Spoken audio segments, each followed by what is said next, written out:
स्वीकार, 3 accept, accept, accept, accept. क्या स्वीकार करना, आप सुनिए। जो कुछ आपकी लाइफ में वर्तमान में चल रहा है, हार जीत, लाभ हानि, अच्छा स्वास्थ्य, व्याधिग्रस्त जीवन, प्रॉफिट लॉस, उसको स्वीकार, क्योंकि सब दिन होतना एक समान। खुद से बात करिए, समय परिवर्तनशील है, इसलिए स्वीकार। कुछ आया है चला जाएगा, स्वीकार। जिस चीज को आप स्वीकार कर लेंगे मन शांत हो जाएगा, और स्वीकार नहीं करेंगे तो फिर तनाव होगा। और क्या एक्सेप्ट करना, स्वीकार। जो बीत गया पिछला क्षण, उसको स्वीकार, एक्सेप्ट। क्यों? अपने आप से पूछिए, जो बीत गया वो दृश्य, वो सीन, वो घटना एज इट इज मेरी लाइफ में दोबारा लौट कर आनी है? बताइए। ये इस विश्व नाटक का फंडामेंटल सिद्धांत है कि एक सीन, एक घटना वैसी की वैसी जीवन में दोबारा लौट कर नहीं आनी।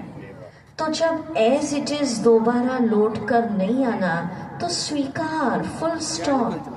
ये नियति की नीति थी। समझाइए मन को, ये नियति की नीति थी। आगे बढ़ो। अगला सीन हो सकता है जीवन में एक गोल्डन अपॉर्चुनिटी लाने वाला हो। अब पिछले दुख के सीन को याद करते रहेंगे, उसकी रील खोल खोल कर दुखी होंगे, तो गोल्डन अपॉर्चुनिटी को एंजॉय कर पाएंगे?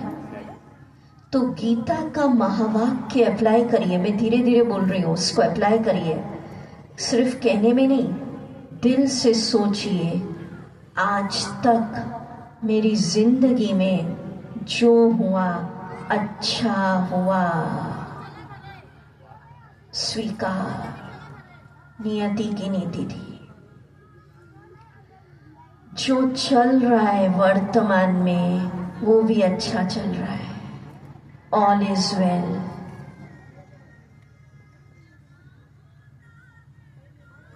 और जो होगा वो बहुत अच्छा होगा। तो इससे क्या होगा?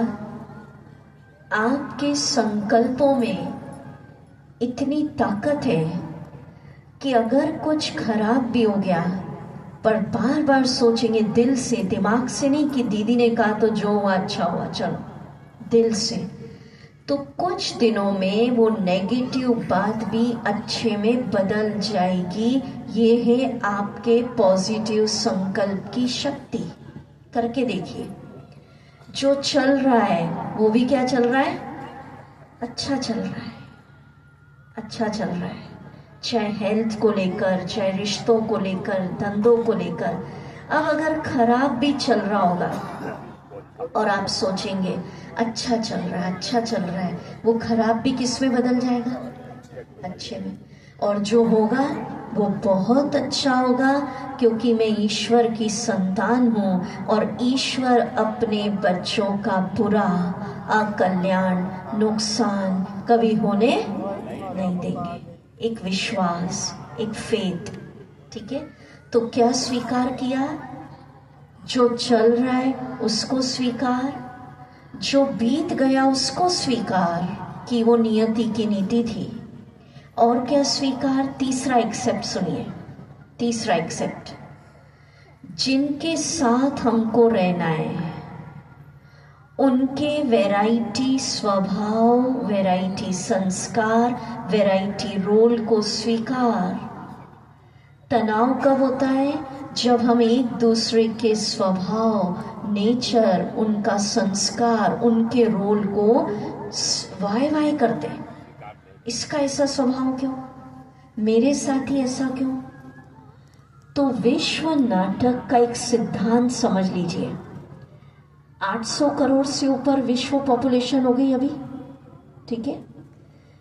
करोड़ों, एक का चेहरा, फिजिकल आइडेंटिटी की बात कर रही हूं, भौतिक पर्सनैलिटी क्या दूसरे से मिलती है? अगर ट्विंस भी होंगे ना तो भी थोड़ा अंतर होगा। तो इतने करोड़ों में से एक व्यक्ति दूसरे से मिलेगा ही नहीं, ये तो फिजिकल बात। इंटरनली भी परमात्मा ने इस ईश्वरीय विश्वविद्यालय में ज्ञान दिया, एक आत्मा का स्वभाव, एक का संस्कार, एक का पार्ट, एक का रोल इस विश्व नाटक में दूसरी आत्मा के पार्ट, स्वभाव, संस्कार से मिलेगा नहीं, डिफरेंट रहेगा, थोड़ा भले डिफरेंट हो। तो जब सबका पार्ट, ध्यान से सुने, स्वभाव, संस्कार, रोल अलग अलग है, तो मुझे वैरायटी पार्ट का, वैरायटी रोल का, वैरायटी स्वभाव का इंजॉय करना है, आनंद लेना है। तनाव कब होता? वाय वाय करते। अच्छा दुनिया छोड़ो, घर की बात करो। आप मानो आपके घर में 10 लोग, एक एग्जाम्पल, ठीक है। अब आप 10 को देखिए, 10 का स्वभाव अलग रहेगा ना, 10 का रोल अलग। कई ऐसे होंगे घर में बिल्कुल आलसी, आप कितना भी बोलो लेजी, यू कांट चेंज, उनका नेचर है वो। कई ऐसे होते हैं हमेशा सीरियस ही रहेंगे, कितनी भी हंसने की बात हो मुंह फुला के रहेंगे, वो उनका नेचर है। कई ऐसे होते हैं कि हमेशा हंसते ही रहेंगे, आप बोलोगे भाई सीरियस मैटर है, सीरियस हो जाओ। कई ऐसे होते पंचुअल, कई ऐसे होते कितना भी बोलो लेट ही चलेंगे 10 मिनट। तो मुझे स्वीकार करना है, जो है जैसे मेरे अपने हैं, इनके साथ रहना है, जिंदगी भर रहना है, मेरी चॉइस है। इन्हें एक्सेप्ट करते हुए, स्वीकार करते हुए, खुश रहते जीवन जीऊं या वाय वाय करते हुए, डिसरिस्पेक्ट करते हुए तनाव में जीवन जीऊं कि ये ऐसा क्यों कर रहे हैं, इनका नेचर ऐसा क्यों। क्या विचार है, क्या करना चाहिए? बोलिए। स्वीकार। एक इंग्लिश का शब्द तनाव पैदा करता है, वाय, क्यों। इसको आज हम बदल देते हैं, वाय की जगह क्या लिया, वाह। क्या कर दे? बोलिए वाह।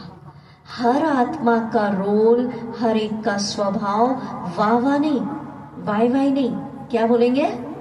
बोलिए मुंह से वाह वाह, बोलिए। करेंगे ऐसा? बोलिए जरा जोर से, वाह वाह। सारा दिन करना कल, पर ऐसा नहीं कोई गुस्सा करे तो मुंह से बोलो वाह भाई वाह, तेरा रूल तो बढ़िया है। उस समय अंदर समझ लेना कि इस समय इस आत्मा को गुस्से का रोल मिला है और मुझे चुप रहने का रोल मिला है। देखिए एक सत्य घटना सुनाती हूँ, पूना महाराष्ट्र का किस्सा। ऐसी शिविर में एक हस्बैंड वाइफ आए, सुनेंगे ध्यान से। उनकी पत्नी ने सुनाया, दीदी जब से शादी हुई है हस्बैंड बोलते ही रहते हैं। बोले पहले तो परेशान हो जाती थी कि हर बात में बोल रहे हैं। बोले शिविर सुना तो समझ में आ गया, मैंने स्वीकार कर लिया, इनको इस विश्व नाटक में रोल मिला है बोलने का और मुझे मिला इनकी सुनने का। तो बोले अब परेशान नहीं होती हूँ, जब ये बोलते हैं तो सोचती हूँ सुंदर म्यूजिक बज रहा है,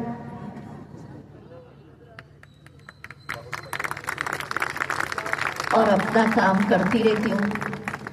तो क्या करना, समझ लीजिए हर एक का पार्ट। और एक बात और इम्पोर्टेंट विश्व नाटक की, जिसको जो रोल मिला है वो एक्यूरेट बजा रहा है, उसका दोष नहीं है, उसको वही बजाना है, वही उसका रोल है। हमको लग रहा है गड़बड़ हो रही है, समझ रहे हैं? हमें साक्षी भाव, डिटैच ऑब्जर्वर होके सबके रोल को आनंद लेना है। अब आप कहेंगे दी, जैसे नहीं एक फिल्म में हम देखते हैं हीरो अच्छा पार्ट बजाता है तो भी वाह वाह, विलन अच्छी फाइटिंग करता है तो भी हम क्या करते हैं, एप्रिशिएट, वाह वाह। तो अगर किसी का रोल गलत दिख रहा है बाहर से, ईर्ष्या नफरत, तो मुंह से तो नहीं बोल सकते वाह भाई वाह, पर समझना चाहिए कोई भी व्यक्ति बिना कारण किसी के साथ कुछ भी गलत नहीं कर रहा है, इसके पूर्व जन्मों के कर्मिक अकाउंट है, इसलिए स्वीकार। समझ गए? तो क्या समझा, क्या करेंगे, सभी के पार्ट को वाई वाई नहीं करके क्या करेंगे, वाह वाह। किसी का कोई दोष नहीं, जिसको जो रोल मिला है वो परफेक्ट बजा रहा है, सबका रोल अलग अलग है, तो मुझे सबके वैरायटी स्वभाव का, संस्कार का, पार्ट का क्या लेना है, बोलिए, आनंद। तो मुंह से बोलो तो याद रहेगा, सबके रोल को क्या करेंगे, वाह वाह की वाह वाह, बोलिए, जोर से बोलिए पीछे तक, वाह वाह। ठीक है, कोई वाह वाह भी आवाज आई मुझे ऐसा, ठीक है, वेरी गुड।